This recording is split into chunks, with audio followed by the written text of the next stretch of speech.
December 23rd, 1991. Jasper woke up with his head pounding. Last night, after he had had just another argument with Gerald Fox that under no circumstances would he pay for work done on Sunday unless it could be proved the work was done on an emergency basis, he had gone to a bar. Gerald had come in demanding to be paid, and in his hand he held a beer.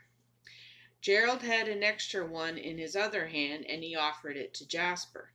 Jasper said no, but the temptation had been too great. Gerald's offer awakened in Jasper what Jasper was trying to kill, the demon of liquor. Now that he was sober, he prayed, asking the Lord to forgive him and to deliver him from this curse. Jasper felt relieved by the Lord's forgiveness once again, but as hard as he tried, he could not resist the temptation to drink, and he wondered how long the Lord was going to put up with him until he could conquer this affliction. Jasper hated this world for allowing liquor to be sold in it. This world order preyed upon the weak souls like himself, and they didn't really care who they were hurting so long as they got rich at his expense.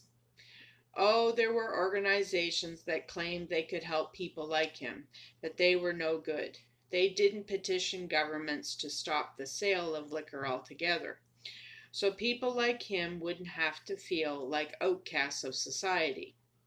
He knew that would be the only true cure for him, to ban liquor altogether. Until the world is willing for the good of all to forsake their greediness, he knew he would continue to fall from grace. When Henry Robinson was around, he had helped him abstain for a while. Henry was a good friend, but people like Henry were rare indeed. Even Alex had tempted him to drink. The soberer Jasper got, he began to remember more about last night. There was something that had stopped him from getting as drunk as he usually did. What was it? Oh, yeah. It was the talk he had had with Crystal Matthews earlier that day. What did he do? Oh, yeah, he went home and called Crystal on the phone, but he couldn't remember what they talked about. All he could remember was he had promised to call her tonight. Well, why not? She truly seemed the type of Christian that would not tempt him to drink.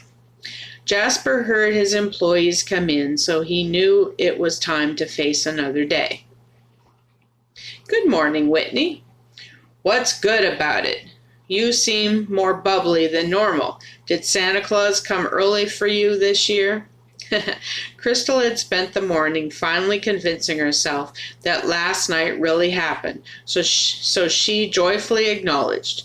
You could say that, but Santa Claus had nothing to do with it. It is all the Lord's doing that makes me extra happy this morning. Okay, I know that Christmas is when Christ's birthday is celebrated, and you have this personal relationship with him. But what could make you so happy that it is worth celebrating his birth 2 days early? Well, you see, the Lord has finally made all my dreams come true. Last night I got engaged to the man of my dreams. You got what? Whitney, I'm going to get married. To whom? His name is Jasper White. He's a private eye. He owns his own detective agency called Detecting White Lies Incorporated. But more important than all those things is he loves the Lord as strongly as I do. And he's not ashamed to tell anyone how much he loves the Lord. Where does this guy live? In heaven? No, in his town. How did you ever find him? Well, he sort of found me, but it was through friends that we both know. Crystal tried to explain to Whitney all the details of how the Lord had brought Jasper into her life in a few brief sentences as possible, as it was soon time to begin work, and Crystal did not like to use company time on personal matters. When she finished her brief account, Whitney exclaimed, "Crystal, I thought I had heard it all, but this is unbelievable." I know. I'm not quite sure I believe it myself, but Jasper promised to call me again tonight, so by tonight maybe I'll believe it more than I do right now. Well, I hope you have a good fight with him, so I can tell you I told you so. Crystal laughed at Whitney's dry humor, but she knew Whitney was very happy for her just the same. Crystal, Dan and I have a date tonight, so I'll see you later. Okay, Kelly. Have a great time. You be sure to give me all the details of what you and Jasper talk about tonight. Sure, if you give me all the details of what you and Dan tell each other. Funny. You've made your point. Well, I'll talk to you later. Okay, bye. Crystal settled in with a good book, waiting for Jasper to call. Around 7 p.m., he kept his promise. Ring! Hello? Hello, is this Crystal? Yes, Jasper, it's me. Well, as promised, here I am. Did you have a good day at work?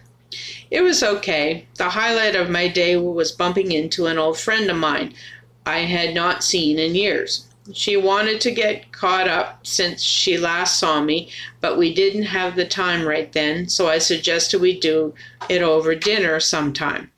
Would you mind if I do that? Crystal wanted to say yes, but since he was being upfront about it, there could not be any harm, and that if Peter wanted to take her out to lunch sometime, she'd want that too. She battled this dilemma quickly so she could reply without seeming to hesitate, as she did not want Jasper to feel she did not trust him. No, that would be all right. You know, Crystal, that I'm just like Mr. Robinson. The work the Lord has for me to do takes up most of my time, so I won't be able to spend a lot of time corresponding with you and such. Jasper went on in this theme, and to Crystal it did not seem like the way a man should be talking to his fiancée. Why did not Jasper mention their engagement? Why did he not talk about making plans and settling a date and the normal things people who are engaged talk about? Instead, it was like he couldn't wait to get off the phone. Crystal was in such a state of shock at this turn of events that she just agreed with him, as it was her nature to please where she could. Before Jasper said goodbye, he said it was nice talking with her again and hung up. Kelly came home from a wonderful outing with Dan. She had told Dan about her dream of having a double wedding with Crystal, and now the Lord had finally answered her prayer. Kelly had asked Dan if he would mind if she told Crystal about her dream, so she and Jasper would want to set the date for their wedding on July 24th, 1992, as well. Dan had thought it was a lovely idea, and it would make him very happy to see Kelly enjoy their wedding day in any way she wanted to enjoy it. After Kelly had given Dan a big hug for being so sweet and understanding, she rushed home to tell Crystal her great news. Crystal, I'm home. Where are you?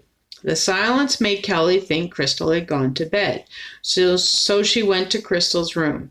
Instead of being in bed, Kelly found Crystal sitting on her bed with her knees tucked up under her chin, and the look Crystal wore made Kelly's blood run cold. Crystal, what's wrong? Did Jasper not call tonight?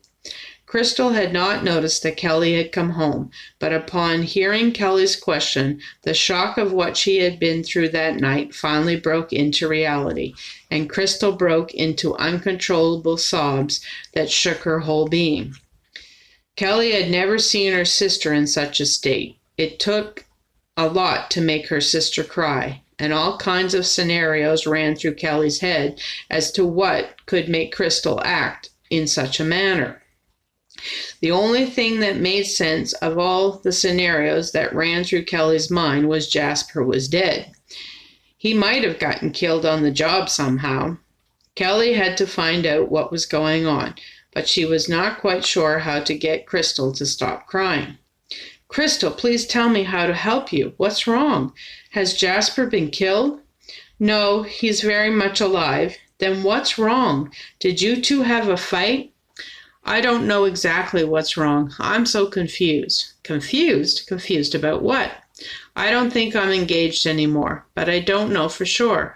Oh, what am I going to do? Crystal, snap out of this and tell me what went on. I can't help you if you don't tell me.